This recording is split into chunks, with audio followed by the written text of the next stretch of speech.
ਅੱਜ ਤੁਹਾਡਾ ਸਾਰਿਆਂ ਦਾ ਫਿਰ ਤੋਂ ਸਵਾਗਤ ਹੈ। ਆਈਵੀਐਫ ਦੇ ਪੇਜ ਤੇ ਅੱਜ ਦਾ ਜਿਹੜਾ ਆਪਣਾ ਵਿਸ਼ਾ ਹੈ ਉਹ ਹੈ what is preimplantation genetic testing.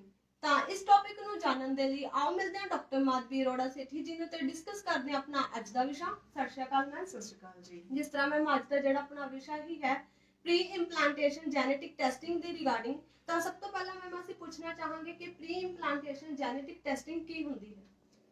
Pre implantation का मतलब है इम्प्लांटेशन से पहले जब हम जेनेटिक टेस्टिंग करते हैं एम्ब्रियो की कि एम्ब्रियो जेनेटिकली फिट है एम्ब्रियो ट्रांसफर के लिए कि नहीं।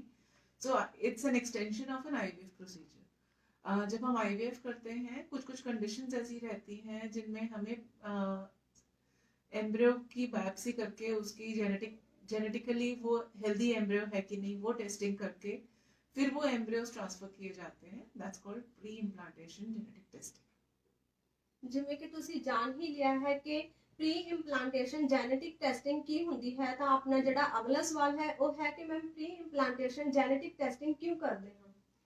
ये नॉर्मली उन पेशेंट्स में की जाती है जिनकी या तो हस्बैंड या वाइफ में किसी एक में कुछ जेनेटिक प्रॉब्लम ऑलरेडी एग्जिस्ट कर रही है, वो जेनेटिक प्रॉब्लम हम बच्चे में नहीं चाहते, तो उसको कैसे हम बाईपास कर सकते हैं। तो ऐसे केसेस में प्री इम्प्लांटेशन जेनेटिक टेस्टिंग की जाती है।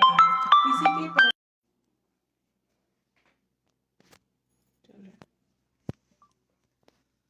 तो कई बार पहले जो बच्चे होते हैं उन बच्चों में कोई कमी रह जाती है, कुछ जेनेटिक प्रॉब्लम आती है, तो नेक्स्ट बेबी में वो जेनेटिक प्रॉब्लम नहीं चाहते, तो ऐसे केसेस में भी हम प्री इम्प्लांटेशन जेनेटिक टेस्टिंग करके एम्ब्रियो नॉर्मल है कि नहीं वही एम्ब्रियो ट्रांसफर करके प्लान किया जा सकता है।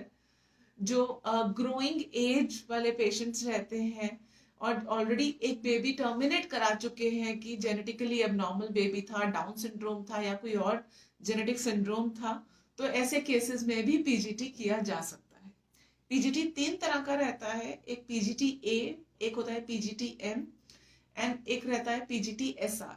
PGT A checks for aneuploidy. Aneuploidy means overall check करते हैं सारे क्रोमोसोम्स में कुछ प्रॉब्लम तो नहीं है, कुछ जेनेटिक प्रॉब्लम तो नहीं है, एंड फिर उसमें से जो हेल्दीएस्ट क्रोमोसोम एम्ब्रियो रहता है वो ट्रांसफर किया जाता है।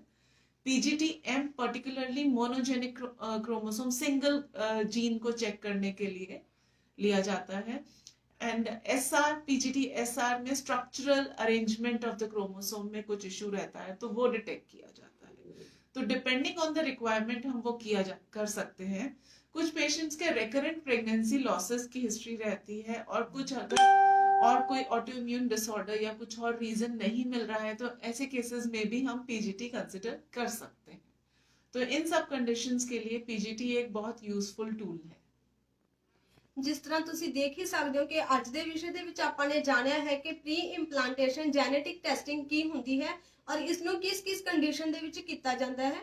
तो नेक्स्ट टाइम तो फिर तो मिलांगे एक नवे विषय दे नाल। तद तक के लिए सत श्री अकाल जी। सत श्री अकाल जी।